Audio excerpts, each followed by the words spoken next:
Now, I can turn to the audience and suggest that anybody has any questions. We have one mic. Let's deal with one. There you go. Okay, I don't need one. We don't need you. You don't need me. So, questions from the audience. Provoke some discussion. I can ask her. Well, it's been a big In Australia, on the Great Barrier Reef, The keys here just ban certain sunscreens. Have you looked at the sunscreens that people who go out there on the barrier reef? We have, yes. I'd probably just add to that, we're a population of 25 million people. Yes. We're a very, very small population, so I think it is a problem. I think the scale of the problem isn't quite there. I think things like nutrients and pesticides and those other things are far more important. Climate change is far more important on the reef than sunscreen at the moment. But people who are going out to the barrier reef have sunscreen on. That's right, yes. Yep.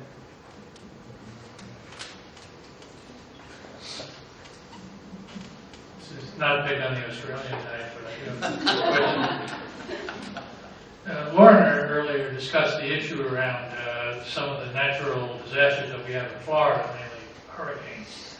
You guys have just experienced a pretty significant natural disaster with the fires, and I would expect there's going to be some kind of downstream problem from runoff as a result of all of that disaster. What do you see coming as it's going to affect the area around the country in general? Yeah, thanks for the question. The fires we had, and the word unprecedented was used so often. I mean, unprecedented seems to be common language now. We have floods, we have cyclones, unprecedented amount of rain, unprecedented fire. Is this what we should expect to see in the future? Maybe, these types of events. To answer your question, we have scientists in other universities right now taking water samples around Sydney, south of Sydney, to look at the downstream effects. We don't know what they will be. We think there'll be huge water quality problems, oxygen sag, that's going to lead to probably fish kills, we think, but we don't know. But the science it starts now to understand that.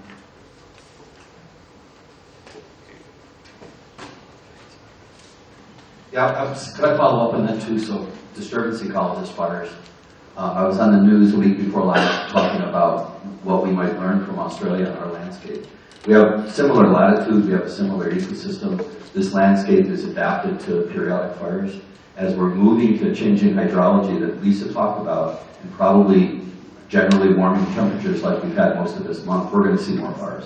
Okay, and so I try to think not to be the sky is falling. The response to that is to be proactive. So what we do on this landscape to minimize what happens in a wildfire is prescribed fire.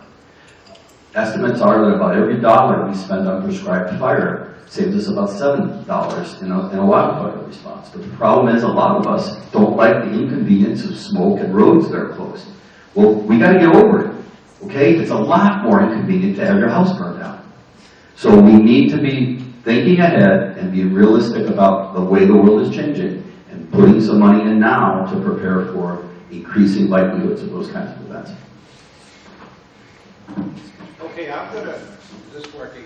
I have more trouble with these things not working. I'm going to invite to end this session, end this discussion. I would like a student or two to ask questions or make a comment. Come on, students, come on. Who's in my class last term? Hi, so as representing kind of students, one of my questions you guys mentioned, like, we're kind of the up in front, we're coming into the field, and I think one of the challenges we face is we feel kind of out of connected with our leaders in power, because a lot of them are older, the older generation that we're trying to reach in that. And kind of, it's a broad question of just how do you fill that gap, or how are we supposed to go forward and fill that gap between our leaders in power, older generations, and trying to get them on the forefront of new research and stuff like that, if that makes sense. I think it's kind of an open forum, just kind of filling that gap in that education. Anybody want to take that on? Yeah, thank you for that question. I missed yesterday. I heard there was some controversy about people, pushing for particular political candidates. Bill said we don't want to be political. Yeah, we have to be political. right? A lot of the problems come from poor leadership. If you think about, and a representative democracy works when the people are engaged in the process. And if a Collier County Board Commissioner made a bad vote and received a phone call from every single person in Collier County the next day, they would either never make that vote again, or they'd be out of the job. Okay, so we need to move beyond just, every November I'll go in and cast a vote on whoever sort of catches my fancy in the voting booth, to paying attention. And I want to encourage all you guys, some of you are in my classes, right? Get rid of old people like me. You guys can run for office.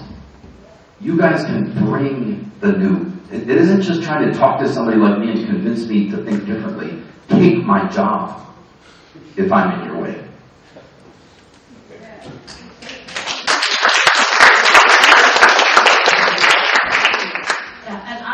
Echo that, become engaged and become the experts. Whatever it is you love doing, become an expert in that, because the decision makers need to be hearing from you. All of the people who are voted into office have responsibility to people who voted for them. If you're calling, if you're engaged, then you will have that. I thought that Daniel Andrews, again from the Captains, Captains for Clean Water, that's an amazing story. He went, talked to the experts, went, talked to the legislators, and was like, wait, these things aren't adding up. What do we do to make that connection? And I don't think it's necessarily a generation or an age thing, but whoever is in office, making those decisions, voting for those people and becoming active. I spent 2 years in Washington, D.C. working in the administrative branch. That's another thing I'd recommend to anybody. Spend a little bit of time in Washington to understand how the government works, because we are all a part of it. And if you don't engage and take part in it, then it is just it'll pass you by. Lita, do you have something to say about this? In my opinion, as a person who works with local community and local authorities, I think that education is the most important nowadays. Because as I saw this example, the sewage in storm water, it is impossible. But if the child say, mother and father, don't do like this, I think it now is the best way to do something. People have to understand that the water quality depends on everybody, not only from politics and local authorities, but from everybody. Okay. Can I add something else? Sorry. Sure. This is my third best idea.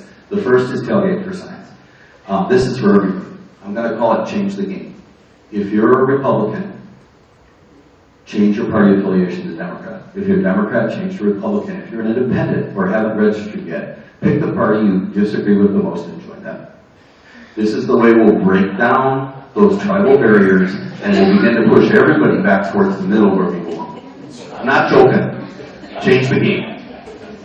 Okay, Nathan, do you want to have the last word? You gave me further assistance. I guess just to inspire the future leaders down the back, you have the power in your pocket right now, mobile phones, and Lisa mentioned connection, absolutely. The power of social media is incredible. I am only just understanding now FaceTube. It's a joke, FaceTube, obviously. But the power of social media is incredible, and you can get messages out there and be heard like you would know better than me, I'm sure. So absolutely what the other panelists have said, I think, but use the platforms, use the tools that you have. We're in the age of technology now. Embrace it. Send out the message, change the game. Okay. We're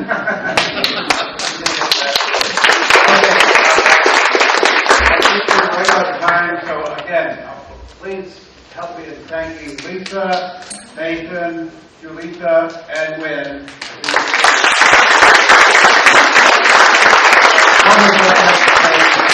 Thank you all for coming. Love to have you. And we're going to possibly, is that right? We've got a film completed now of this whole event. And it'll end up somewhere on the web. We don't quite know when. But this is all documented, folks. So again, thank you all for coming. And don't forget Blue Light on the March on the 5th of March. Thank you.